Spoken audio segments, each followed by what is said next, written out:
Have you ever heard such an absurd time travel story? He didn't become like the characters in other stories. He didn't become a wicked villainess or a saintly heroine. Instead, he went against the grain and became a crow. He was originally a diligent zookeeper. Don't let his small body fool you. He harbored grand dreams. He adored ferocious beasts, obsessed to the point of no return. In his eyes, these beasts were both aloof and wild. He even found them a tiny bit sexy. This day, his colleague, who usually oversaw the predator enclosure, was out with a bad case of diarrhea. He finally got his wish to work in the big cat section. Outwardly, he appeared calm and collected, but inside, he was ecstatic. Heaven, seeing his devotion, offered a small response. A colossal creature rushed towards him and gave him a loving embrace. When he opened his eyes again, he was met with a lush jungle. He instinctively reached for his phone, but the texture felt wrong. He hurried to the riverbank. Reflected in the water was a crow. His jaw dropped. He cursed the heavens for their injustice. Even if he couldn't become a novel's heroine, at least let him be a cool, ferocious beast. Considering a crow's diet, it wasn't exactly human food. He had no choice but to search for some fruit to tide him over. Suddenly, he heard a commotion coming from the jungle ahead. A clever idea popped into his little bird brain. Instead of tiring himself out searching for food, why not find an owner to be his ATM? Having found his direction, he flew straight towards the noise. He was already planning how to act cute and win his owner's favor. When he burst through the jungle, he was met with a group of hulking beasts. Despair washed over him. He couldn't help but curse again.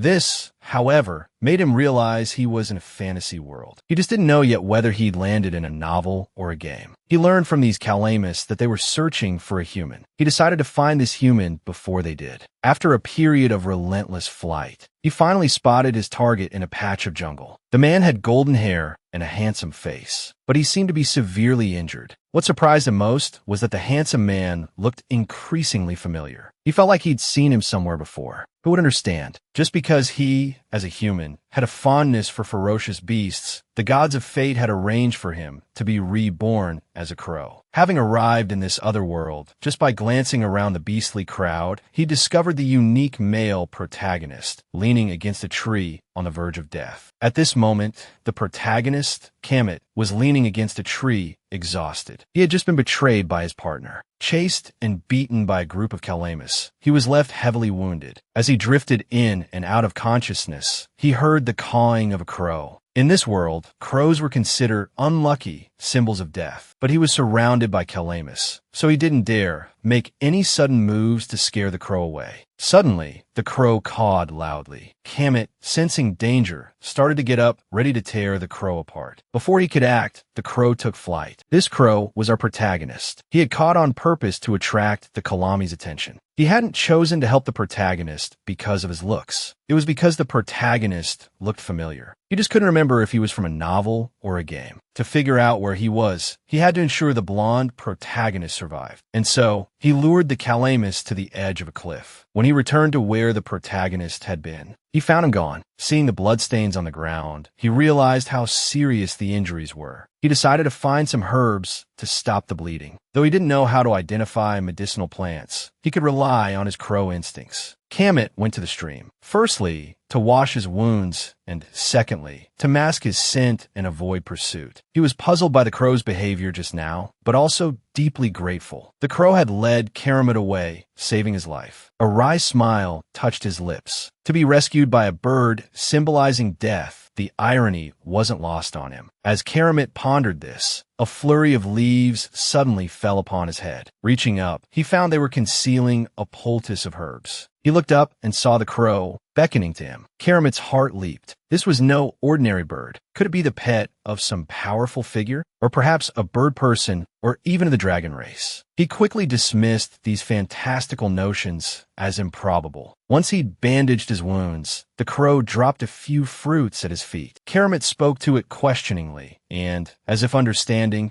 the crow gestured for him to eat. He picked up the fruit and chewed thoughtfully. Their sweetness offered a momentary respite from his dire situation. He had been injured, and the crow, out of some unknown kindness, had saved him. From that point on, he and the crow began a strange, sort of shared existence. Relying on the crow's instincts, Keramet was able to find medicinal herbs. The crow, in turn, provided warnings of any approaching danger. Keramet, for his part, prepared specially seasoned roasted food for his feathered companion. This culinary offering freed the crow from a monotonous diet of insects. Thus, man and bird supported each other, each becoming an indispensable part of the other's life. Keramet even gave the crow a rather nice name, Reyna. Reyna recalled their first encounter, Keramet's face etched with suspicion. But now, that wariness had vanished, replaced by a constant, happy smile. His face was filled with tenderness, and he often called her name softly. A feeling Reyna couldn't quite articulate welled up within her. It was like being singled out by your favorite musician at a concert. Then, Keramet reached out and gently stroked her head. As a 21st century woman, she instinctively recoiled. Yet, her body betrayed her. As a crow, the sensation was undeniably pleasurable. Seeing Reyna's evident enjoyment, Keramet laughed. But beneath the laughter, a melancholic thought stirred within him. Until now, he had been surrounded by sycophants and flatterers. Only this crow, a symbol of death, had shown him genuine kindness. This idyllic life tempted him to abandon everything and simply live with Reyna. However, duty and destiny called to him. For the sake of the knights who had sacrificed their lives for him, and for the sake of his younger brother, who coveted the throne, he had to return to the palace. His most urgent task was to awaken his own latent abilities. Only then could he confront his sibling. One day, while searching for herbs, Reyna spotted a gleaming gem nestled amongst the trees. Uninterested, she intended to continue her search. But Herwa was no match for her crow instincts. She flew straight towards the gem. What she did next mortified her. She found herself lying in the grass, toying with the glittering stone. It was this very gem that triggered a memory. This world, it was the setting of a game she had played years ago. The gem, she now recalled, was called a Crovancro, an artifact capable of awakening latent abilities. The details of the game were hazy, lost to time. She cursed the whims of fate. This was surely a cruel joke. Remembering Keramet's royal status and the danger he was in, she resolved to bring him the gem. Perhaps, once he ascended the throne, she might find a way back home. Keramet stared at the rare artifact in disbelief. He had two choices. 1. Risk it all and potentially triumph. 2. Risk it all and potentially end up 6 feet under. But he couldn't afford to hesitate. To achieve his goals, he had to gamble. He told Reyna that if he perished, she should fly free. He was the crown prince, framed and left for dead because of his exceptional handsomeness. At death's door, fate had sent a crow to save him. A crow who not only saved his life, but also won his heart, and even found a rare item that could awaken his abilities. After Keramet finished his bold proclamation to Reyna, he swallowed the fruit in one gulp. Instantly, a golden light erupted around him, so bright it made Reyna's crow face flush. It reminded her of Keramet's paid content in the game. But this same golden light also attracted the Calamus. Seeing this, Reyna cursed the Calamus under her breath for their terrible timing, disrupting such a crucial moment. Utterly exasperated, Reyna knew what she had to do. For Keramet to awaken successfully, she had to protect him with her small crow body, holding off those ravenous beasts. Reaching Keramet's side, she found him at the critical juncture of his awakening. The power of the fruit brought him unprecedented pain, as if he were being crushed over and over again by a steamroller. If it weren't for the image of his knight sacrificing himself to protect him flashing through his mind, Keramet would have given up. With a sky-splitting roar, Keramet's transformation was complete. He charged into the pack of beasts, tearing left and right with terrifying speed. The Calamus scattered, fleeing in abject terror. Seeing that Keramet had successfully awakened, Reyna, finally succumbing to exhaustion, plummeted towards the ground. In the nick of time, Keramet frantically caught her. Why, when he could have escaped, did she stay by his side so foolishly? Looking at the gravely injured Reyna, he felt a surge of weariness at constantly being protected by others. He hated his own helplessness. After a long while, Reyna awoke in agony. Seeing herself enveloped in a blue light, she panicked. Flapping her wings, she cawed frantically for Keramet. Her cries drew him in. He gently lifted her onto his arm, reassuring her that she was safe. They were now at the residence of his most trusted knight. Keramet introduced the healer who had tended to her. Coming back to her senses, Reyna realized she was no longer in pain. Seeing this, The healer discreetly left the room. As soon as he was gone, Karamit pulled Reyna close, holding her tightly. He had been terrified that she wouldn't make it. As a self-proclaimed connoisseur of beauty, Reyna nearly had a heart attack from Karamit's words and actions, almost dying right then and there. What frustrated her most was that she was stuck as a crow in this scenario. Even if she had the handsome prince's affection, what good was it? Karamit would eventually marry someone. The more she thought about it, the angrier she became. She decided that as long as he remained single, no one would get close to him. Forgive me for my uncharitable laughter, folks. A breathtakingly beautiful man was confessing his feelings for her. And she was a crow. She had his heart, but she couldn't have him. This unrequited love left a bitter taste in her metaphorical mouth. She made a silent vow. If she couldn't have him, no one could. Karamit, looking at the agitated Reyna, mistakenly thought he had held her too tightly and hurt her. The two continued their conversation,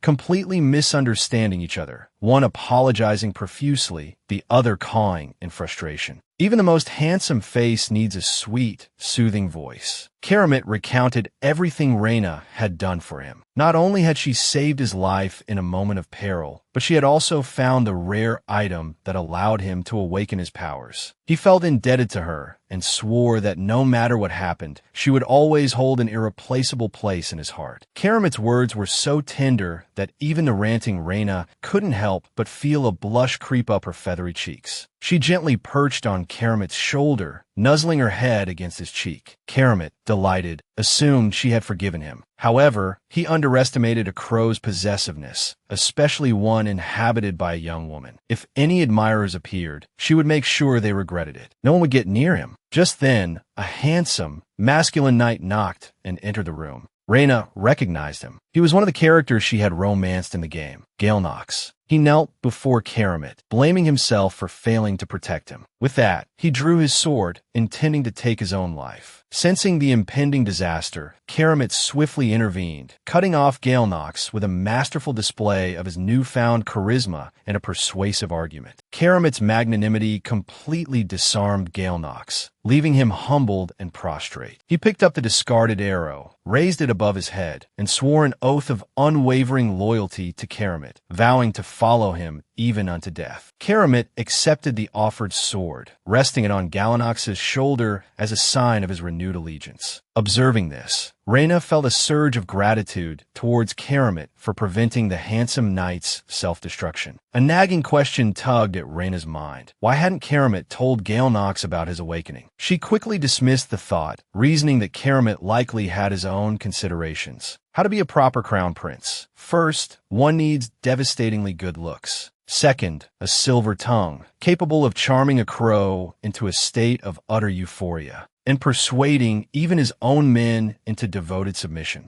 Gale Nox, still puzzled by how Karamit had escaped, listened as Karamit introduced Reyna. When Gale Nox realized a crow had saved Karamit, his preconceived notions about the bird made it difficult for him to accept. And, being the straightforward man he was, he made no effort to hide his skepticism. Reyna, on the other hand, beamed with pride as Karamit described her role in his rescue, her expression practically shouting to Gale Nox how incredibly capable she was. But Gale Nox interpreted her expression as pure arrogance. If Karamit hadn't been there, he would have relished the chance to put this crow in her place. Emerging from his captivation with the crow, Karamit finally remembered the situation at hand. He questioned Gale Nox about what had happened during his absence from the palace. The next order of business was how to deal with his foolish younger brother. He had kept his awakening a secret from Gale Nox for a specific reason. He anticipated a satisfying showdown. Reyna's heart ached for Karamit as he spoke of the political machinations within the palace. She gently nuzzled against him, offering a silent comfort that seemed to bolster Karamit's confidence. After a period of rest, Karamit decided to return to the palace. Reyna, filled with a sense of wonder, imagined the palace's grandeur. But she also knew she had to be extremely careful. The palace was full of Karamit's enemies. Reyna felt a strange sense of gratitude that, as a crow,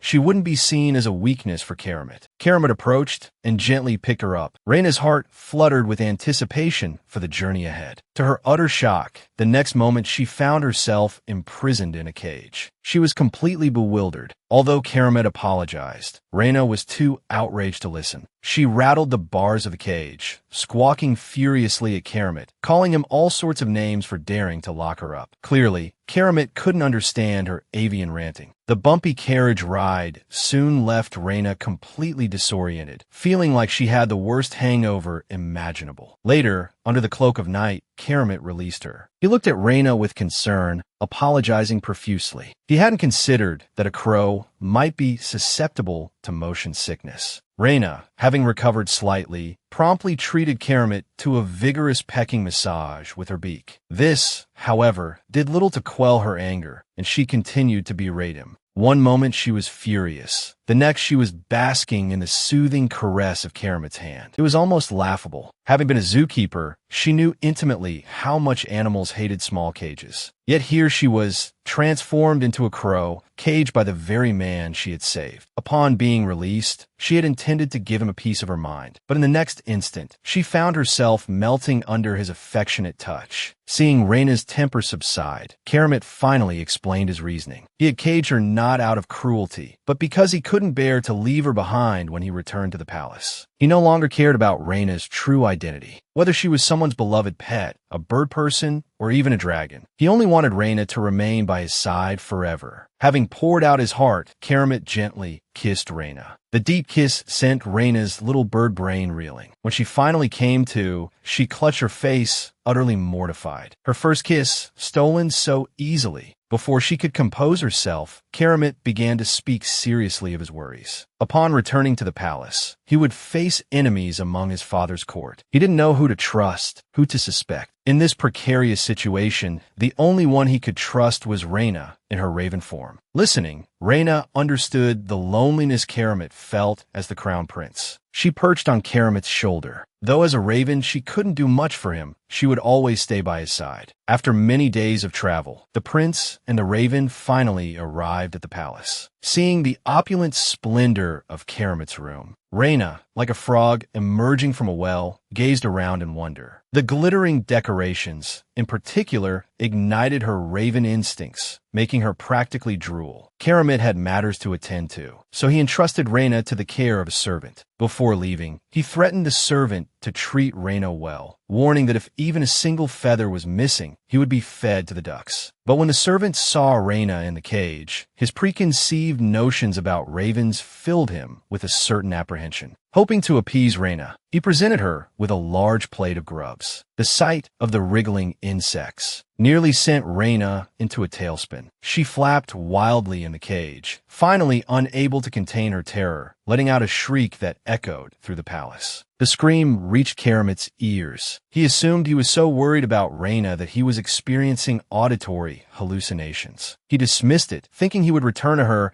as soon as he finished his business. Just then, his younger brother, Levi Lin, came skipping up to him, a false smile plastered on his face. Levi Lin took Keramet's hand, feigning concern for his well-being, while secretly hoping he would disappear forever. Keramet, instead of reacting with his usual anger to Levelin's provocation, countered him. He saw right through Levelin's charade. He thanked him for the grand show of concern over his disappearance, but as the older brother, he felt ashamed that his brother would worry so much for him. Single for 20 years, and now I'm being shown up by a raven. Is there no justice? He thought to himself. He had thought that coming to the palace with the hero would mean a life of luxury, but instead, he was greeted with a plate of wriggling grubs. Meanwhile, our hero encountered the very person he least wanted to see. Faced with Keramet's retort, Levi Lin was rendered speechless. He dared to be so arrogant in front of Keramet because he had awakened his abilities years ago. This had earned him the support of various factions. But as Levi Lin grew older, he had become increasingly lost in a life of decadence. So much so that he hadn't even realized Keramet had also awakened his powers. As the saying goes, brevity is the soul of wit when words fail. Their meeting ended, each harboring their own thoughts. Karamit went alone to the old Wolf King's room. The old king's health was failing, yet he still keenly sensed Karamit's awakened aura. He was somewhat disappointed in Karamit's slowness to reach this point. Karamit didn't waste words. He declared his intentions to the old Wolf King, telling him to wait and see. This time, he would secure his right to the throne so that he could reunite his father with his long-deceased mother. Karamit said this because of an unwritten rule among the wolves. A wolf takes only one mate in their lifetime. If their mate dies, the wolf will sicken and eventually follow them to the grave. The old Wolf King watched Karamit leave. His son's ambition filled him with pride. He couldn't help but think the cub has grown wings. He wondered what his wife would think of Karamit now. He longed for Karamit to ascend the throne quickly, because he couldn't wait to see his wife smile again. Back with Reyna, due to a bird's different digestive system, she was now ravenous. She cursed the clueless servant for feeding her grubs. Meanwhile, the servant wondered if he had somehow gotten his knowledge mixed up. This raven didn't seem to eat bugs. Reyna peeked at the grubs from beneath her wing. At that moment, she almost thought the repulsive insects looked appetizing. Saliva uncontrollably trickled down Reyna's beak. The repulsive insects tempted her taste buds, a morbid curiosity pushing her to the brink. Just as she was about to cross that line, a surge of her remaining humanity slapped her back to her senses. As Reyna wrestled with her inner demons, a warm hand gently stroked her. She weakly opened her eyes, as if witnessing a divine presence descending before her. What would a young lady, driven to the edge of depravity, do? Reyna, transported from another world, found the insects on the plate almost appealing. If Karamit hadn't returned in time, she might have lost the last vestiges of her human dignity. Karamit, flustered by Reyna's near-feral state, remembered that one's eyes couldn't hide their true desires. He quickly ordered his servants to prepare a feast of the finest delicacies. After indulging in the delicious meal, Reyna felt a wave of contentment, grateful she'd held on her last shred of humanity. As she savored the lingering flavors, Karamit beckoned her to the bedside. He opened a large box, revealing a dazzling array of jewels that momentarily blinded Reyna. To celebrate his safe return to the palace, Karamit offered Reyna the chance to choose any gem she desired. Reyna couldn't believe Karamit would bestow such generosity upon a mere raven. She couldn't help but fantasize. If she were human, would Karamit offer himself instead? With a mischievous glint in her eye, Reyna selected a gem and placed it in Karamit's hand. This gesture instantly captured Karamit's heart. He was touched that his beloved pet had offered him a gift. He embraced Reyna, vowing to declare her the national bird if he ascended the throne. Nestled in his arms, Reyna allowed herself a triumphant smirk. This raven knew how to charm. A few days later, Reyna, cooped up in a room for far too long, finally had the chance to stretch her wings. Her cheerful cawing, however, startled the gardener pruning the courtyard bushes. He grabbed his broom, ready to banish the perceived bad omen. If Karamit hadn't intervened, Reyna's life might have ended prematurely. As Karamit pondered how to protect Reyna within the palace walls, his younger brother, Levi Lin, strutted towards them with an air of arrogance. Observing from her perch, Reyna felt a surge of dislike for this presumptuous younger brother. Levi Lin approached Karamit and launched into a barrage of snide remarks. He'd heard that Karamit had assured the old Wolf King he would secure the right of succession. Karamit didn't deny it. It was time to settle the matter. Who would become the next emperor, and who would lose their life in the process?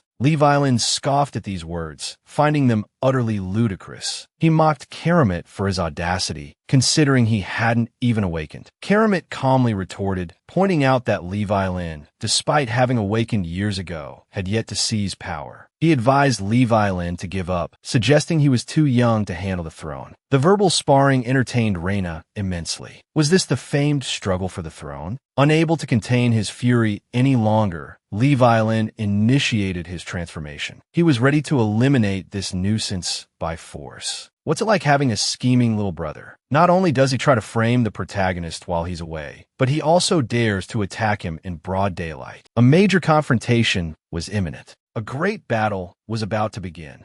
Levelin's aura startled Karamit, but his transformed state left him bewildered. Having neglected his training, Levi Lin resembled a rabid dog more than a wolf. All bark and no bite. He truly was all roar and no bite. Levi Lin lunged at Karamit. As Karamit considered how to retaliate, a large, black feathered projectile slammed into Levi Lin, knocking him off his feet. Karamat stared in disbelief. He hadn't realized Reyna possessed such a powerful headbutt. Not satisfied with merely knocking him down, Reyna pinned Levi Lin with her claws, squawking furiously. Did Levi Lin have the audacity to attack her, Karamat's beloved? Karamat watched this scene unfold with a mixture of amusement and exasperation. How could his brother be so pathetic as to be dominated by a raven? Meanwhile, Reyna continued to taunt Levi Lin. The sheer humiliation sent Levi Lin into a blind rage. His jaws, parted in a snarl, threatened to swallow Reyna whole. Seeing Reyna in danger, Karamat sprang forward with a swift martial arts move, pinning Levi Lin to the ground once more. This combined assault, a 1-2 punch of Karamat's strength and Reyna's surprising attack, left Levi Lin battered and bruised. Karamat couldn't resist a taunt at his brother's pathetic display. It seems you haven't just taken on the form of a dog, but the mind of one as well. Such reckless abandon, transforming right here in the courtyard. I don't recall any stray dog blood in the royal lineage. Levi Lin, wounded and sprawled on the ground, seethed with indignation. Karamat is nothing but an unawakened failure, he snarled. Karamat remained unfazed, a hint of disdain in his voice. Being unawakened doesn't equate to being powerless. Dealing with someone as weak as you is still child's play. Levi Lin had come to intimidate Karamat, but instead he slunk away, his pride in tatters. After Levelin's departure, Karamat considered the situation. He could have unleashed his awakened power and subdued Levi Lin in an instant, but now wasn't the time. The factions supporting Levi Lin were complex, and revealing his full strength too early would be counterproductive. But that was a matter for later. A more pressing issue demanded his attention. He beckoned Reyna to his side. Karamat gently grasped the still-confused raven. He decided it was time for a lesson on the dangers of reckless behavior. Who would believe it if they hadn't seen it with their own eyes? A wolf, pinned to the ground and pecked at by a raven. Reyna's protective instincts were admirable, of course, but her impulsive actions had worried Karamat deeply. Back in his room, Karamat sighed, scolding Reyna gently. Levi Lin may be weak now, he explained, but he's still a wolf. A desperate counterattack could have injured you. Reyna, facing Karamat's reprimand, felt a pang of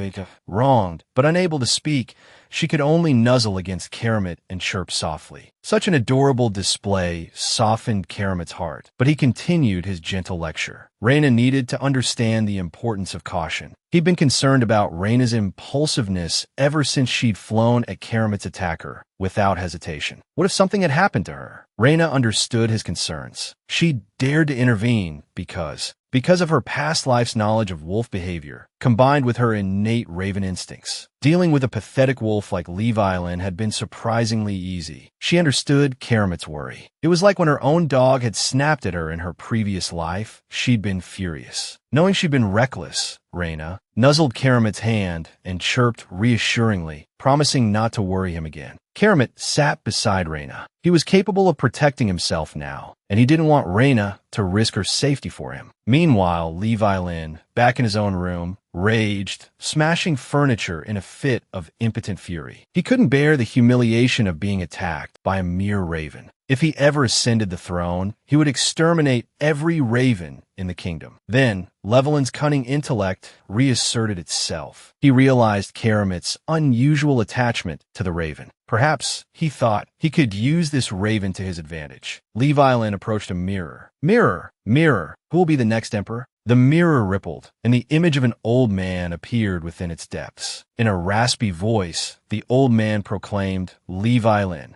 Levi Lin immediately instructed the old man to prepare something for him. The next day, Karamat was in his office, attending to official matters. Reyna, perched on Karamat's shoulder, was dozing peacefully. A knock at the door interrupted her slumber. She quickly slurped back a stray droplet of drool. A handsome, dark-haired man with striking green eyes and a friendly smile entered the room. Reyna, with a startled chirp, flew towards him. Just how strong was a raven's pursuit of beauty? She already had the devastatingly handsome crown prince at her beck and call. Yet, the appearance of another long-admired, handsome man seemed to have completely flustered her. Reyna gazed at the silver-haired man, a look of pure infatuation on her face. This beautiful man was Nimue, the eldest son of a duke and a powerful mage. At the same time, his most important identity. He was the true male lead of the game. In her past life, Reyna could only click on him through a phone screen. She never thought she would be lucky enough to meet him in person. Reyna, completely disregarding her raven form, rubbed herself against Nimue incessantly. Her intimate actions utterly shocked Karamat. He couldn't believe Reyna would be so affectionate with a stranger. A pang of jealousy pricked at his heart. He quickly strode over to Reyna and scolded her for embarrassing him in front of their guest. Reyna felt a flush of embarrassment. She had been so blinded by Nimue's beauty that she'd forgotten her own handsome prince. She was about to justify her fickle behavior when Karamat pinched her leg and warned her he'd deal with her after the guest left. Reyna's peculiar charm piqued Nimue's interest. A talking raven was a first for him. It made Nimue want to study Reyna's anatomy. This statement startled Karamat, who instinctively took a few steps back, protectively holding Reyna close. Snapping out of his thoughts, Nimue remembered the purpose of his visit. He pulled a dazzling necklace from his pocket. Nimue hadn't expected Karamat to commission him to imbue a necklace with magic. He didn't know who it was for, but it was clearly meant for someone Karamat cherished. Spoken without thought, heard with intent. Nimue's words sparked confusion in Reyna. Was Karamat going to abandon her and marry someone else? Reyna's imagination ran wild, conjuring up a whole scenario. Karamat, after marrying, wouldn't abandon her, but instead adopt her as his daughter. At this thought, Reyna, in all her raven-hearted drama, decided she'd rather be abandoned than live such a life. Just as she was wallowing in despair, she felt a weight around her neck. Snapping back to reality, Reyna realized the necklace was for her. Her spirits instantly soared. As she happily swayed, the necklace suddenly tightened, startling her. This made Nimue realize the necklace was intended for the raven. No wonder Karamat had asked him to imbue it with size-adjusting magic. Karamat held Reyna's leg a little tighter, his voice full of affection. He had the necklace made to prove that Reyna was his beloved. The little raven had conjured up a wild fantasy over a simple necklace. She had thought he was going to abandon her and run off with some other bird, but then the necklace was placed around her neck. This made her realize that she was the one he cherished most. Having declared his devotion, Karamat's protectiveness intensified. He glared at Nimue, warning him to stop thinking about Reyna. Nimue simply smiled. He had another purpose for his visit besides delivering the necklace. He offered Karamat his allegiance, hoping for protection after Karamat ascended the throne. Nimue's bluntness made Karamat wary. He couldn't understand Nimue's true motives. Nimue sighed, explaining his predicament. His father, a royal who failed to awaken his powers, had always warned him to stay away from political turmoil. That's why Nimue chose to become a mage. But in Levelin's eyes, mages were nothing more than tools to be used and discarded. Furthermore, if Levi Lin were to become king, not only would mages be persecuted, but the entire kingdom would be in danger. This was not something he wanted to see happen. Karamat understood the gravity of the situation, but Nimue's words alone weren't enough to earn his complete trust. Karamat's hesitation made Nimue realize he needed to offer something more concrete to dispel any suspicion. He produced a vial containing the awakening tool, Kronkaro. Reyna froze, bewildered. Why did Nimue have that? She felt a nagging sense that she'd forgotten something important. Suddenly, she remembered. In the game, Karamat's awakening was thanks to Nimue offering him Kronkaro. A wave of unease washed over Reyna. The storyline of this world seemed to be deviating because of her actions. What if the world was destroyed because of her? Nimue's candor gradually eased Karamat's suspicion, but he still didn't understand why Nimue hadn't used it himself. For Nimue, he preferred to delve deeper into the path of magic rather than get involved in the struggle for the throne. This explanation finally earned him Karamat's complete trust. And so, the two handsome men, united by a common goal, joined forces. After Nimue left, Karamat wrestled with the question of whom to give the fruit to. The only one he could think of was Reyna. However, he worried about the dangers Reyna might face if she consumed it. Meanwhile, Reyna only wanted to get rid of the superfluous fruit. Its very existence felt like a ticking time bomb. Who knew what might happen to the world because of it? However, the glittering allure of the fruit proved too much for Reyna's raven instincts. He snatched the fruit from Karamat's hand.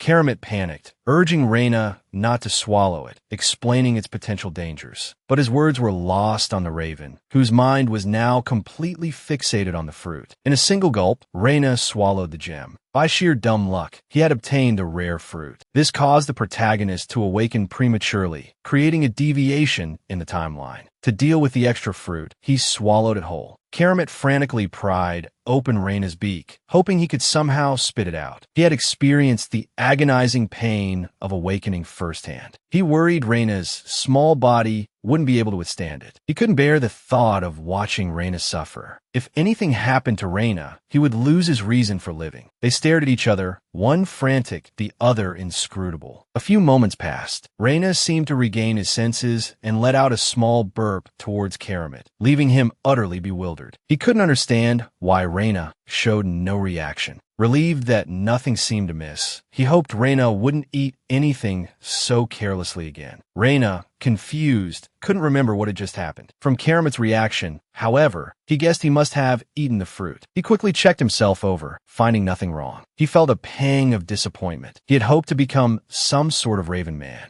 but nothing had changed. He wondered if he'd eaten a fake. Before he could dwell on it, a sharp pain shot through his body. Karamit was terrified. He held Reyna tightly, calling his name. Karamit summoned the kingdom's finest healers, but they found nothing wrong with Reyna. Karamit was suspicious. Reyna had been burning up. How could there be nothing wrong? After the healers left, Karamit was consumed by guilt. If he hadn't taken out the fruit in front of Reyna, none of this would have happened. All he could do now was stay by Reyna's side and pray for his recovery. Meanwhile, Reyna was having a strange dream. He wandered aimlessly through an empty void, wondering if he was dead. He lamented the unfairness of it all. There were still so many things he wanted to do with Karamit. Suddenly, a raven appeared in the air and began to tell Reyna ancient stories of their kind. The next morning, Karamit woke with a start. He was angry with himself for falling asleep. Then, Reyna flashed into his mind, and he rushed to check on him. He was stunned by what he saw. Curled up on the bed, fast asleep, was a beautiful young woman. He had been consumed by guilt over his beloved raven eating the fruit. But now, waking up to find a young woman in his bed, he couldn't help but wonder who had stolen his raven. Karamit stared at the mysterious girl in disbelief. He wondered if she was an assassin sent by his younger brother, Levi Lin. But when Karamit saw the necklace around the girl's neck, he realized that this was Reyna, the raven who held his heart. Karamit gently brushed a strand of the girl's hair from her face. It felt as soft as a feather. Could the fruit have transformed Reyna into a human? Karamit's movements stirred Reyna awake. She sleepily asked Karamit if it was time for breakfast. Then, suddenly, she realized something was wrong. He abruptly looked at his wings, astonished to discover they had transformed into hands. Reyna, belatedly realizing what had happened, leaped off the bed in a panic, frantically searching the room for a mirror. Seeing Reyna so agitated, Karamit quickly scooped her up and urged her to calm down. He then led Reyna to a mirror, encouraging her to take a good look at her current appearance. Reyna stared incredulously at her reflection. Skin as smooth as porcelain, large, jewel-like eyes, and long, glossy black hair. She looked completely different from her previous life. Yet, she found this new, delicate body disappointing. If she was going to be human again, why couldn't she have her former strong body back? This silly duck had gotten a good deal and was still complaining. Despite her slight regret, at least she was human now. Not only could she stay away from those pesky bugs, but she wouldn't have to live in a cage anymore. Most importantly, she could finally do all the things she wanted to do with Karamit. Reyna flung herself at Karamit, embracing him tightly. She kept repeating his name, tears streaming down her face like rain. Karamit patiently stayed with Reyna, watching her cry until her eyes were swollen. He couldn't help but feel a pang of heartache for her. Once Reyna had calmed down, Karamit gently asked if she was frightened by her sudden change in appearance. Reyna was instantly at a loss for words, unsure where to begin. Her story was too complicated. Even if she told him, Karamit wouldn't believe her. Besides, he would then learn that she was just a character from a game.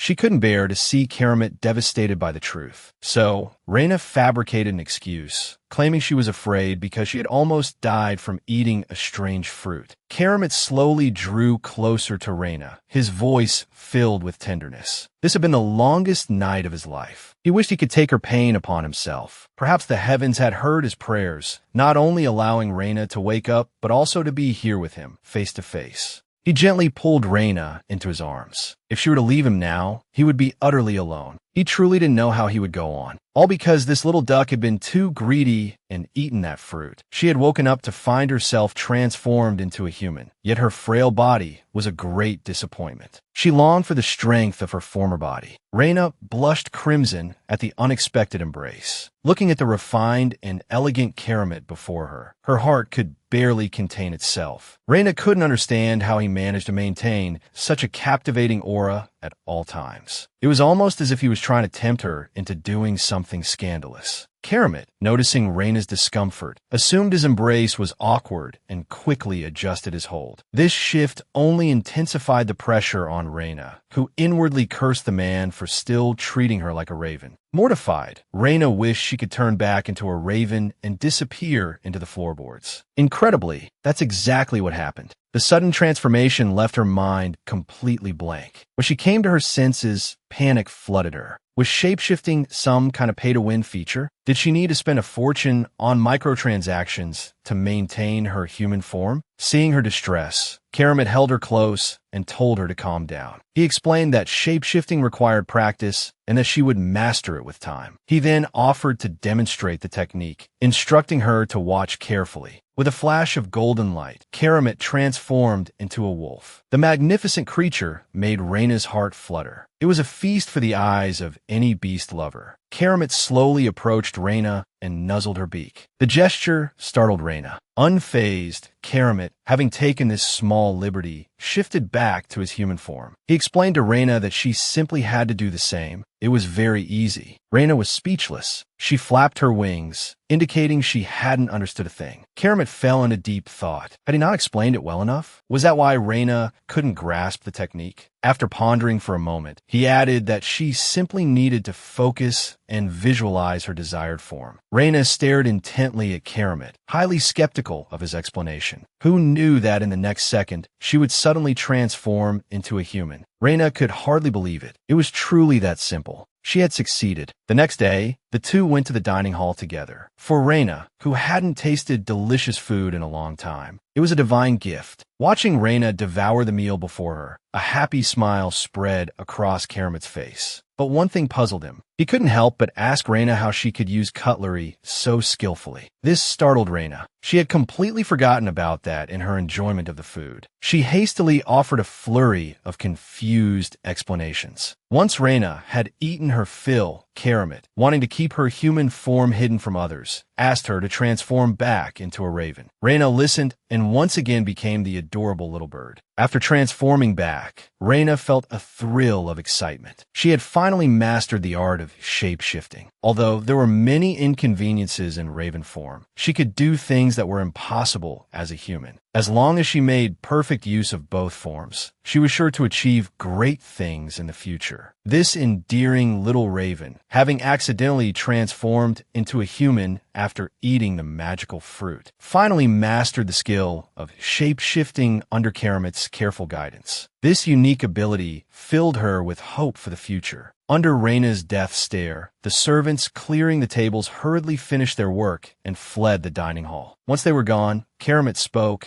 his voice filled with apology. He admitted to having selfish reasons for asking Reyna to hide her identity. He did so because he had something he needed to ask of her. This instantly sparked Reyna's imaginative mind. Was he going to ask her to impersonate a double agent? Or perhaps play the role of a younger brother? Or maybe he wanted her to disguise herself as a beautiful assassin and eliminate some rival. No matter what Karamit asked her to do, she would be willing to risk everything for him. However, what Karamit wanted to ask was for Reyna to protect herself. He knew his little brother's temperament well. Anything Reyna desired, she would pursue relentlessly. The palace was currently rife with danger. If Reyna appeared in human form, she could encounter peril at any moment. Karamit gently caressed Reyna's cheek. He hoped she could endure the situation a little longer. He promised to make this place safe for Reyna, no matter what form she took. These tender and thoughtful words made Reyna blush. She tugged gently on the corner of Keramit's robe. As long as she could stay by his side and help him, she was sure she wouldn't be in danger. She wanted to help Keramit achieve his ambitions as soon as possible. Her words, though simple, deeply moved Keramit. He pulled Reyna into a tight embrace. Unbeknownst to them, their affectionate display was witnessed by a certain little brother from afar. Leo Velen watched the sickeningly sweet scene, a sinister smile spreading across his face. Meanwhile, in a dark room outside the palace, a man with a shock of white hair was troubled. He was William, the Marquis, the mastermind behind the assassination attempt on Keramit. He couldn't understand how his seemingly perfect plan had allowed Keramit to escape with his life. He had participated in the plot because the other beastmen had promised that as long as a wolf remained in the Empire, they would never invade. It was for this reason that the nobles of the Empire had chosen Leo Velen. But the failure of the plan had led Leo Velen to abandon him. This was the source of his distress. He now had only two choices: either live the rest of his life in disgrace or find a new, powerful patron. To protect his beloved Reyna's safety, Keramit deliberately had her conceal her human identity within the palace. However, the secret Keramit tried so hard to keep was witnessed in its entirety by the little brother watching from a distance. After a night of careful consideration, William, the Marquis, finally decided to pledge his allegiance to Keramit. But when he arrived before Keramit, he was unnerved by the raven perched on Keramit's shoulder. He couldn't understand why the bird of death was perched on Keramit's shoulder. Keramit, wary of William's sudden appearance, questioned the Marquis's purpose. As Leo Velen's second-in-command, "Why are you here to see me?" Keramit's voice dripped with suspicion. Could it be a sudden pang of conscience? Have you come to apologize for your previous treachery? His words jolted William to a stark realization. The raven's presence was a clear message. One wrong word, and his life could end on the spot. The thought sent a shiver of fear down William's spine. He had no other options left. He began to carefully explain himself to Keramit, but his thinly veiled intentions were transparent. Keramit, showing no mercy, tore through William's pretense. "Your sudden eagerness to appease me stems from your failed assassination attempt and subsequent expulsion from Leo Velen's faction," Keramit stated coldly. Left with no other recourse, "You've come crawling to me for a lifeline." Keramit stepped closer, his gaze piercing. "Am I wrong?" William froze, his scheme exposed. The foolishness of his past actions crashed down upon him. He saw clearly now. Keramit was the one with the potential to become emperor. He fell to his knees before Keramit, overwhelmed with shame. He confessed his wrongdoings, accepting any punishment. "I deserve whatever comes my way," he choked out. "My life is yours." Keramit acknowledged William's abilities, but his fickle loyalty bred distrust. "Even if I spare you," Keramit said frankly, "your betrayal will forever cast a shadow of suspicion upon you. Can you endure such a life?" Keramit asked, his voice sharp. Relief washed over William. "It would be an honor," he quickly assured Keramit. After William's departure, Keramit and Reyna strolled through the gardens. Reyna couldn't comprehend Keramit's mercy. "Why spare someone so treacherous?" she asked. Keramit explained the strategic advantage of having William as an ally, emphasizing the importance of pragmatism over vengeance. He gently stroked Reyna's hair. "While William is no saint," he said softly, "it was his betrayal that led me to you, my beloved. I was nearly killed, yet I spared the mastermind behind the plot," Keramit mused. "And because of that, I found you." Keramit's sudden tenderness flustered Reyna. Amused by her reaction, Keramit asked a question that had been on his mind. "Why did you save me that day?" A raven would surely prefer a stranger's death. Reyna was speechless. She couldn't possibly confess her attraction to him. Then, an idea sparked. "Your golden hair, it was so radiant," she stammered. "I couldn't resist." She hadn't expected him to mistake her for a bird person or a princess. Keramit's eyes lit up. "If you love my golden hair so much, I'll cherish it forever," he vowed, leaning in to kiss her forehead. The unexpected kiss sent a jolt through Reyna. Mortified, she transformed back into a raven. Keramit had become her most cherished person. She refused to let prejudice against ravens tarnish his reputation. She needed to find a way to help him while remaining out of sight. A few days later, Keramit sat at his desk, a troubled expression on his face. The tension in the room was palpable. Gaelnos, standing nearby, felt it too. With the influential Marquis William now on his side, previously neutral nobles were flocking to Keramit's banner. Everything seemed to be going his way. What could possibly be troubling him so? Sensing the gravity of the situation, Galenos drew his sword. "As your protector, I will eliminate any source of your distress," he declared passionately. Karamet finally voiced his concern. "Reyna, my constant companion, has been deliberately avoiding me lately. How can I focus on anything else?" These words were like a bucket of cold water, dousing Galenos' fervor. He stood there, speechless with rage. What kind of magic did this raven possess? Not only had it won Karamet's favor, but it also occupied his every thought and worry. He loathed his own negligence. If he had been there to protect Karamet during the assassination attempt, this raven wouldn't even be in the picture. The situation being what it was, he had to make Karamet forget the raven as quickly as possible. With feigned righteousness, he told Karamet that he didn't understand the hearts of animals and couldn't resolve this issue. However, as a loyal servant, he felt obligated to fill the void in his master's heart. He was willing to pledge his life to Karamet, whether it meant cutting off his fingers or offering up his heart. He would stop at nothing. This raven, in order to help her beloved master achieve his grand ambitions, decided to find a father figure who could both keep her away from Karamet and assist him. But it was this deliberate distancing that only intensified Karamet's longing, making him even less focused on his duties. While Karamet stewed in his office, Reyna, alone in her room, was equally idle. Watching the bustling servants, she couldn't help but wish she had something to do. She had thought that mastering her transformation ability would allow her to spread her wings, but now she was confined to her room, bored witless. On the day William, the Marquis, pledged his allegiance to Karamet, Reyna realized that more and more people would be visiting Karamet. But when these visitors saw a raven of death constantly by the prince's side, they would react with apprehension. Everyone she had encountered since arriving in this world had shown some resistance to her presence. While she did understand the intricacies of the struggle for the throne, Reyna knew that the more aversion she caused, the worse it would be for Karamet. For now, with no solution in sight,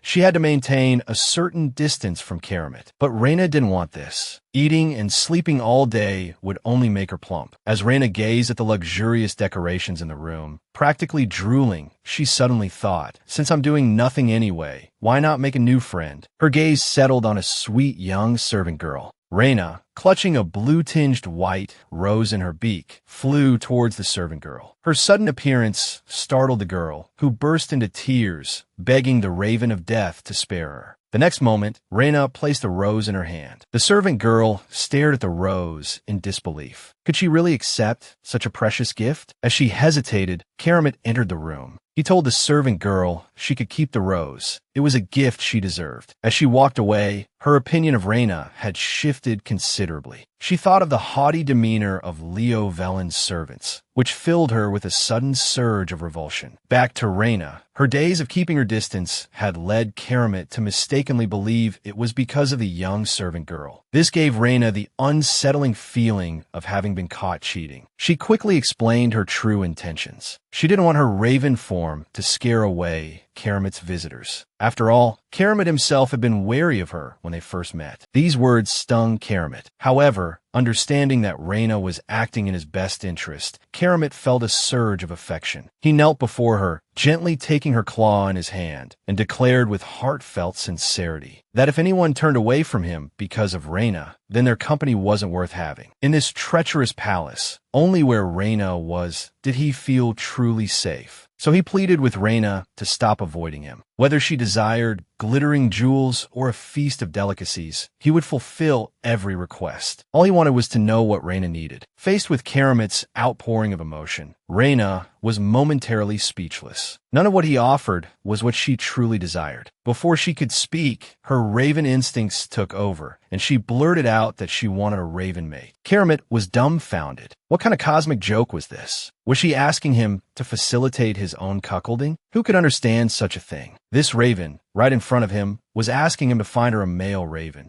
Karamet was utterly bewildered. What kind of fool would willingly orchestrate their own betrayal? Without a second thought, he flatly refused Reyna's request. In his heart, Karamet harbored a selfish desire. Though Reyna could now transform into a human, she was, after all, born a raven. It was perfectly normal for her to request a male drake as a mate. But how could he bear the thought of his beloved Reyna belonging to some unremarkable drake? If Reyna insisted on finding a mate, he would hold a national selection process. He would ensure that the most exceptional drake in the empire became her partner. Though he could reluctantly part with her, he didn't want it to happen. After all, in this world, there was no second Reyna. Just then, Reyna snapped back to reality, her face flushed with embarrassment. She cursed her raven instincts, wondering why they had to surface at that moment. Keramet, resolute in his decision, slowly approached Reyna and whispered in her ear. If she truly desired a mate, as long as she could maintain her human form, he was willing to be her lifelong companion. Reyna's temperature soared at his words, her face crimson with a blush. Her instincts, long dormant, were now clamoring for attention, threatening to take over. To prevent herself from uttering any more nonsense, she transformed back into a raven and zipped up to hide amongst the crystals of the chandelier. Looking at the flustered Reyna, Keramet couldn't help but chuckle. He wondered why she was always so shy. Perched on a chandelier, Reyna nearly ground her teeth to dust. As a perpetual singleton, she was always being teased by Keramet. But he shouldn't celebrate too soon. She would get her revenge eventually. Calming himself, Keramet fell into deep thought. The days he spent with Reyna were always relaxing and carefree. Whether it was the pressure of the fight for the throne, or the political machinations of the palace, or even the deep-seated fear of death, it all seemed to fade into insignificance. Whenever he was with Reyna, gazing at her innocent smile, stroking her vibrant hair, and looking into her large, expressive eyes, he felt a sense of being favored by fate, a feeling that instilled within him an unshakable conviction of victory. His dearest Reyna, the Reyna who was willing to sacrifice everything for him. When all the dangers had passed, there were few things he wanted to tell her. This raven, due to a 10-minute encounter with a ferocious beast in her past life, was reincarnated as a raven by the heavens. She met the Wolf Prince during an assassination attempt, and from that moment on, she captured his heart. That day, under Keramet's persuasive charm, Reyna agreed to join him in his office to handle official matters. It had to be said, a handsome man acting cute was irresistible, even for a raven. Since Reyna hadn't been to the office in a while, she looked around, noticing that it had become much more ornate. She felt something was amiss.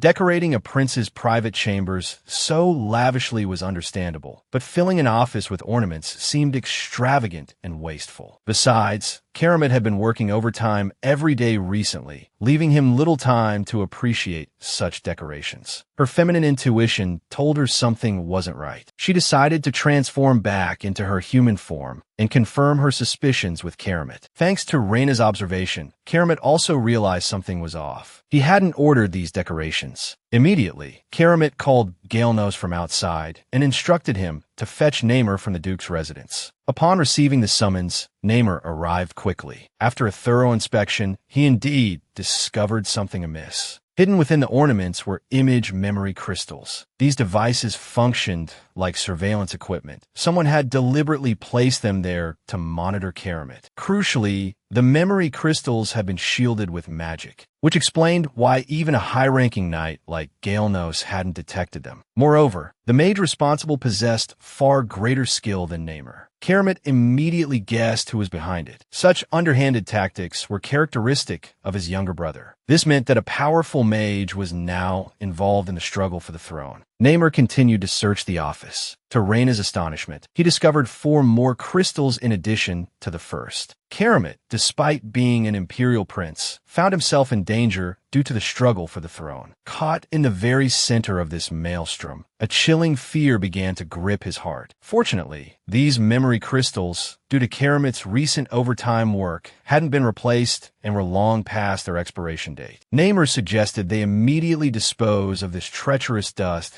to eliminate any future threats. This incident plunged Galenose into yet another wave of self-reproach. He had been in and out of the office numerous times recently, yet hadn't noticed a single crystal. He felt utterly incompetent. How could he possibly still be worthy of protecting Keramet? Just as Namer prepared to inspect Keramet's room, Keramet, with a sigh of exasperation, interrupted Namer. "None of that matters right now," he said. "The immediate priority is figuring out how to stop Galenose. He was the crown prince, yet he was embroiled in a perilous fight for the throne. If it weren't for his beloved Rhaena's astute perception of something amiss, their little secret would have been completely exposed to the Emperor. After Namer's thorough inspection, a large number of memory crystals were also discovered in Keramit's room. This incident immediately sparked widespread panic within the palace. Nearly everyone who had entered Keramit's room was to be arrested and interrogated. This caused one individual, the young servant girl who had recently received the flower,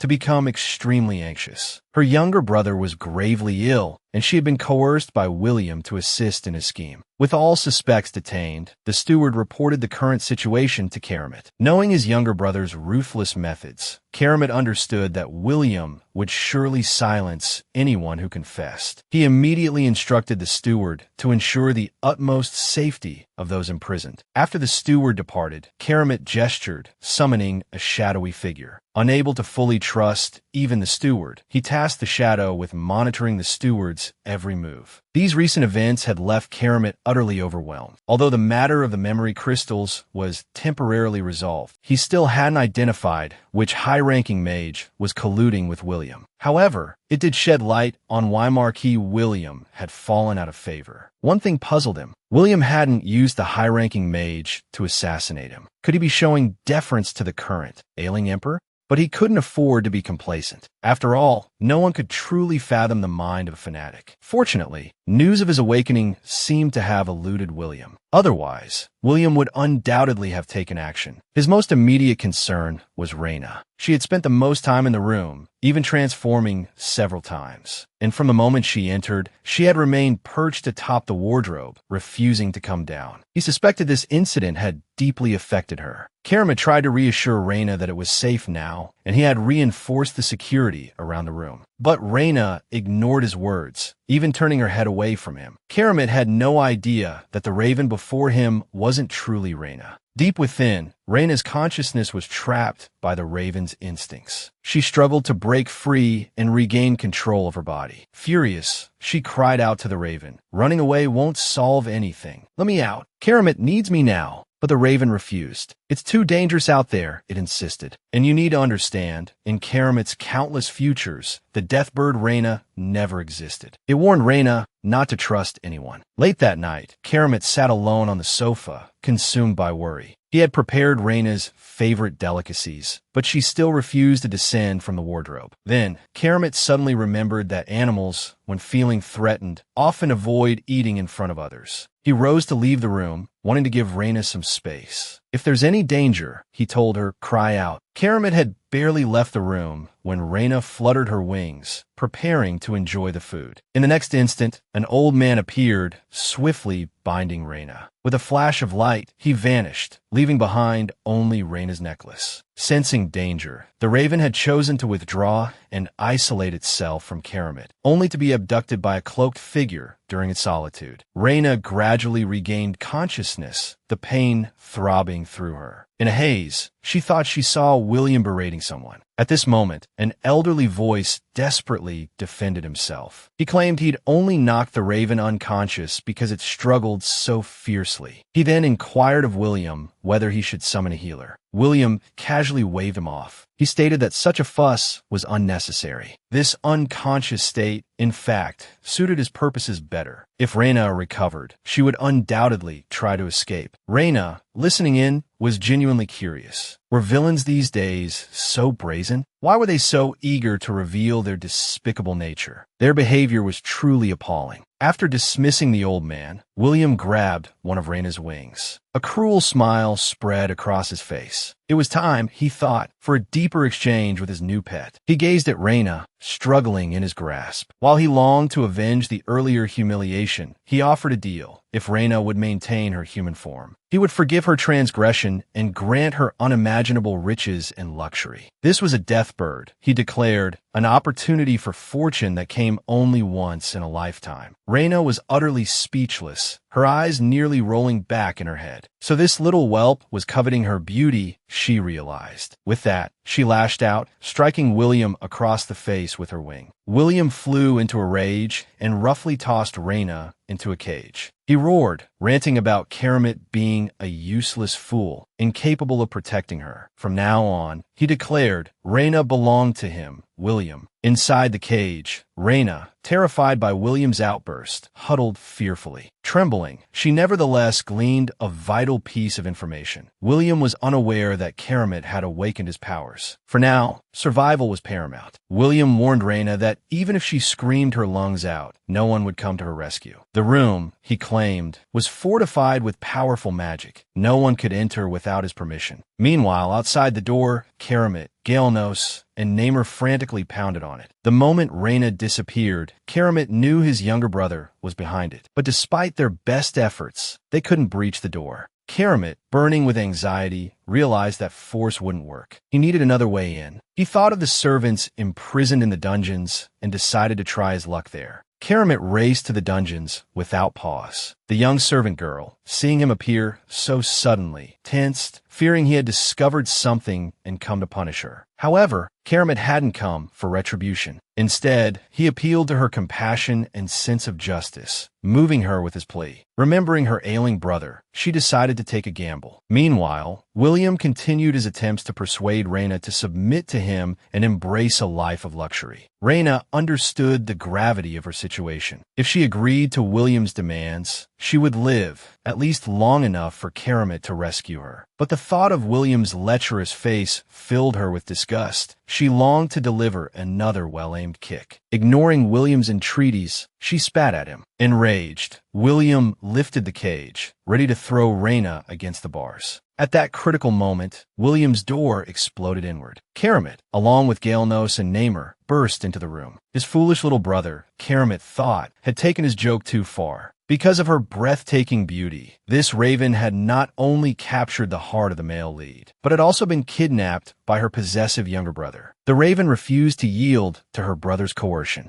Left with no other choice, the younger brother resorted to drastic measures to force her compliance. Just as she was about to face danger, the male lead and his companions stormed into the room. William, stunned, stared at the intruders. He had cast a powerful spell on the room. How had they gotten in? Karamat smirked. It had taken some effort to break the spell, but what goes around comes around. The young servant girl stepped forward, bravely admitting she had helped Karamat. Nervously, she reminded William of his own order, which granted her free access to the room. William's mind went blank. Who was this impudent girl? The scene hung heavy with awkward silence. The young servant girl was devastated. Karamat, unfazed, turned his anger on William, berating him for not even remembering his own servants, let alone being fit to rule the empire. William, stung by these words, flew into a rage, shouting that Karamat was nothing but an unawakened failure. He accused Karamat of causing such a commotion over a mere raven and relying on the help of insignificant pawns. With someone like Karamat, William declared, the empire was doomed to ruin. Karamat remained unmoved by William's outburst, instead displaying his leadership qualities. Reyna was his responsibility, he stated. She was worth this effort. Moreover, even a prince was still human, and everyone faced problems they couldn't solve alone. That was why people needed help. Had William never relied on the strength of others? He challenged William, asking which of his recent schemes he had accomplished entirely on his own. The word failure, Karamat concluded, seemed far more fitting for William himself. Karamat then attempted to reason with his foolish younger brother, urging him to stand down and reconsider his actions. If he continued down this path, he would lose everything. William, enraged by Karamat's words, resorted to violence, unable to win the argument. He seized Reyna, still in raven form, by the throat, threatening to tear her apart. Karamat's composure shattered. His plan had been to distract William long enough for Gaelnos and Namer to subdue him, allowing him to continue concealing his awakening. But now, he couldn't afford such caution. With a roar, he transformed into a massive wolf and lunged at William. Killer instinct surged through Karamat. He would allow no one to harm his beloved Reyna. Just as he was about to finish William, Reyna's weak croak stayed his hand, lessening the force of his blow. The young servant girl cried out, frantic,